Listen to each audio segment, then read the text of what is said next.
sedang dengerin podcast ini, mungkin kalian lagi sambil rebahan buat tugas dan lain sebagainya, tenang aja guys. Jadi obrolan kami kali ini itu obrolan santai tapi tetap memberikan insight yang sangat-sangat penting nih bagi kalian pendengar di luar sana. Podcast kita kali ini itu berjudul IT Governance Maturity Level Measurement Using COVID-5 pada Perpustakaan Universitas Riau. Dari judulnya kelihatan berat, tapi tenang aja, kami akan bungkus podcast kali ini dengan ringan ya teman-teman.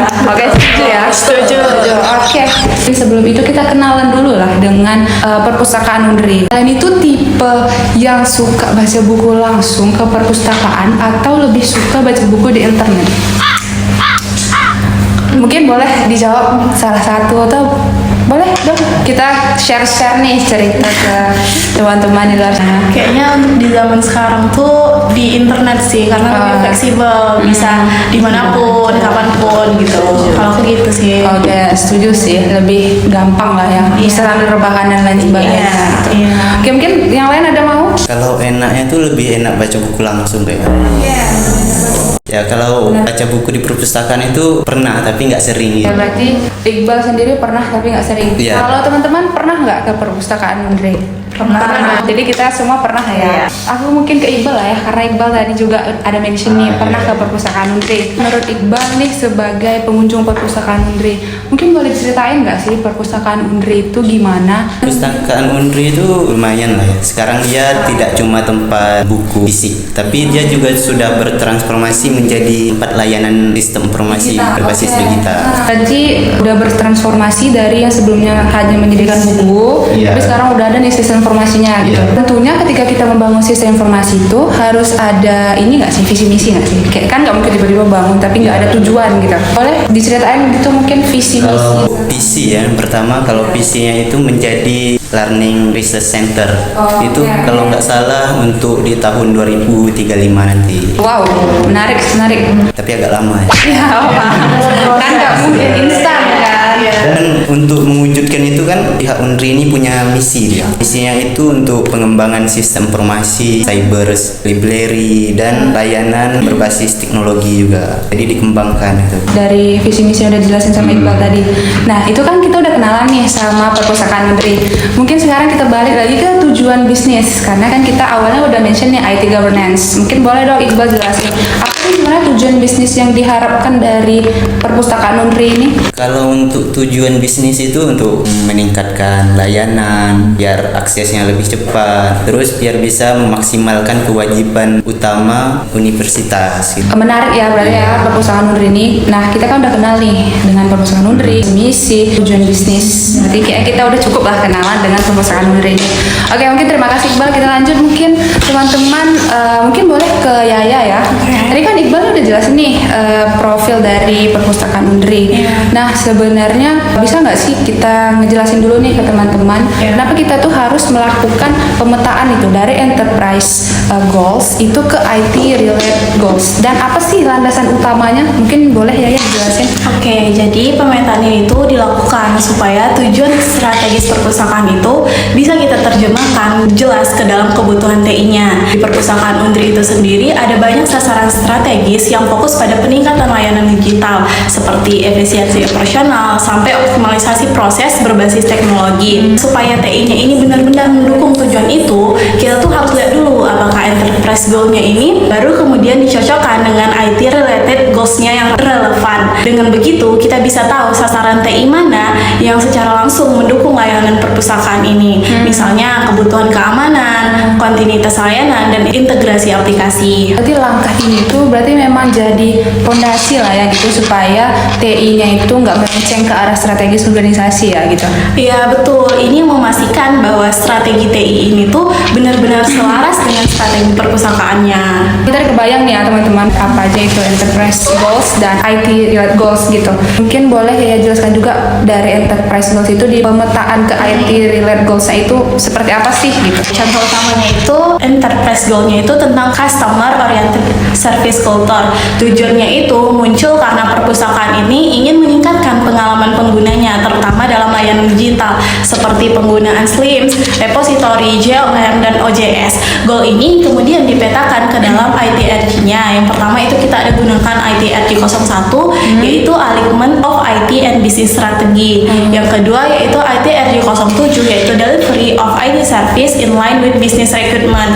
Lalu ada juga yang terkait Business Service, Continuity, dan Availability yang dipetakan ke dalam ITRG 04 yaitu Manage IT Related Business Risk. Yang kedua ITRG 10 yaitu Security of Information, dan yang ketiga ITRG 14 yaitu Availability of Reliable and Useful Information. Dan yang terakhir yaitu adalah Optimization of Business Process Functionality. Itu dipetakan ke dalam sasaran TI yang mendukung integrasi sistem, efisiensi proses, dan pemanfaatan teknologi yang optimal. Kompleks banget ya, Iya. ya. Jadi sebenarnya semua itu saling terhubung ya berarti ya. Iya. Antara enterprise goals itu bicarain tujuan strategis, sedangkan ITRG itu versi lebih teknis yang ada di fokusnya ke TI. Benar nggak ya? Ya, pemetaan ini tuh memastikan tujuan organisasinya itu diterjemahkan jadi tuntutan TI yang spesifik dan terukur gitu. Oke, terima kasih Ayah. Mungkin kita lanjut ke Miftah deh, boleh Mif. Tadi kan udah jelasin Ayah tuh tujuan dari TI-nya gitu kan. Dan kita juga udah mention juga tadi di awal COVID-5 gitu. Sebenarnya gimana sih proses menentukan domain dari COVID-5 itu sebelum kita memetakannya ke enterprise goals? Jadi pemilihan dari proses COVID-5 ini dilakukan setelah pemetaan tujuan organisasi ke enterprise goals dan dilanjutkan dengan IT related goals seperti yang sudah dijelaskan oleh Yaya tadi. Hasil dari pemetaan tersebut terlihat bahwa perpustakaan ini sangat bergantung dengan keamanan layanan, juga ketersediaan sistem, dan juga kelanjutan proses dari layanan teknologi informasinya sendiri. Nah, dari tujuan-tujuan itu dapat disejajarkan dengan proses dari COVID-5. Setelah disejajarkan, ini terlihat bahwa domain yang paling cocok dan sesuai itu adalah DSS 05, yaitu Manage Security Service. Dari DSS 05 ini dapat dikerucutkan lagi menjadi dua domain. Yang pertama, domain DSS 0501 yaitu adalah Protect Against Malware, dan yang kedua yaitu adalah DSS 0505 Manage Physical Access to IT Asset.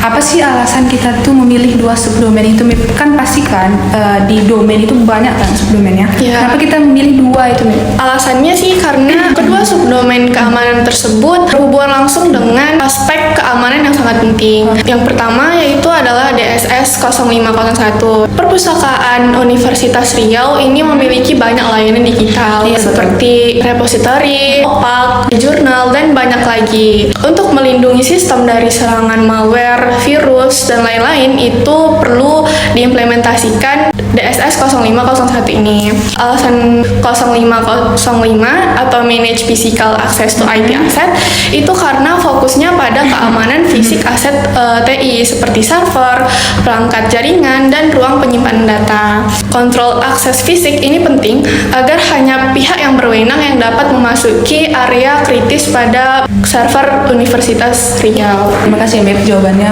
Mungkin dari teman-teman ada nggak sih yang jelasin satu kalimat aja apa sih COVID-5? COVID-5 itu framework ya untuk menghitung kematangan strategi dari suatu perusahaan itu.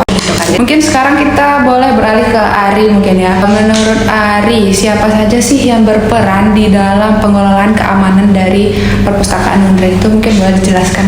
Oke, ini bagian penting ya. Sebelum kita menjelaskan, jadi RACI sendiri ini adalah sebuah metode atau matriks yang kita gunakan untuk memetakan sebuah peran dari tokoh-tokoh yang berlaku untuk sebuah proyek. RACI ini sendiri singkatan dari R itu responsible, yang artinya pelaksana. Ini yang mengerjakan tugas atau aktivitas tersebut secara teknis. A itu sendiri adalah accountable, penanggung jawab. Accountable ini adalah bos yang berhak ketok palu lah istilahnya, dan bertanggung jawab penuh atas masalah gitu. C-nya itu adalah konsultan, I-nya itu adalah inform. Untuk peran-peran yang ada di perpustakaan Unri ini, kami membuatnya menjadi 4. Pertama itu kepala perpustakaan, posisinya itu sebagai accountable-nya. Terus eksekutornya itu siapa? Nah, itu adalah tugas dari kepala bagian IT. Kita juga libatkan kepala tata usaha sebagai konsultan, karena urusan fisik kayak kunci ruangan itu kan ranah dari tata usaha ya. IT itu harus koordinasi terlebih dahulu kepada orang-orang tata usaha ini.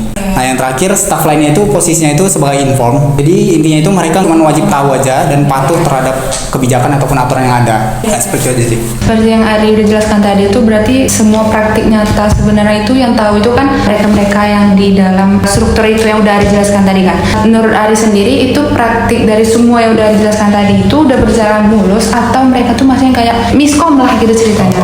Dari POV saya sendiri sudah sesuai sih. Terima kasih Ari penjelasannya. Kali ini kita masuk ke proses yang paling penting, pengumpulan datanya. Saya mau beralih ke Selfie. Menurut Selfie, bagaimana sih proses pengumpulan data dari perpustakaan Universitas Riau ini kalau kita mau meneliti masalah proses bisnisnya yang sudah dijelaskan tadi?